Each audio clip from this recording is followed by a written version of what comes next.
ఓం నమో వెంకటేశాయ. ఈ మహాలయ ప్రక్షాళన జరుగుతున్నాయి కదండి. సో ఈ మహాలయాల్లో అక్టోబర్ 2 మహాలయ అమావాస్య వస్తుందన్నమాట.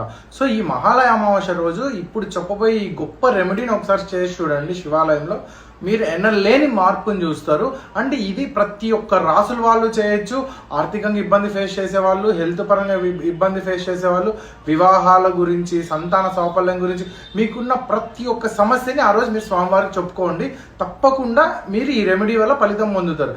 ఏంటి ఈ రెమెడీ అంటే, అక్టోబర్ 2 మహాలయ అమావాస్య ఆ రోజు మీరు బ్రహ్మముహూర్తం అంటే సూర్యోదయానికంటే 85 మినిట్స్ బ్యాక్ అనమాట. లేదు బ్రహ్మముహూర్తంలో మాకు కుదరదు సార్, మా సైడ్ శివాలయాలు ఓపెన్లో ఉండవు అంటే ఈవినింగ్ ఆఫ్టర్ 6 o'clock. సో ఈ 2 టైమింగ్స్లో ఏదో ఒక టైమింగ్లో తప్పకుండా చేయండి. ఏం చేయాలంటే, ఉమ్మెత్త పువ్వు తెలుసు కదండి, దాని నుంచి వచ్చి ఒక కాయలు ఉంటాయి అనమాట, ముళ్ళులాగా. ఆ ఉమ్మెత్త కాయలను ఒక 2 తెచ్చుకొని దాని మీద తొట్టిమే తీసేస్తే మన దీపం ప్రమిదలాగా ఉంటుంది. దాంట్లో పువ్వు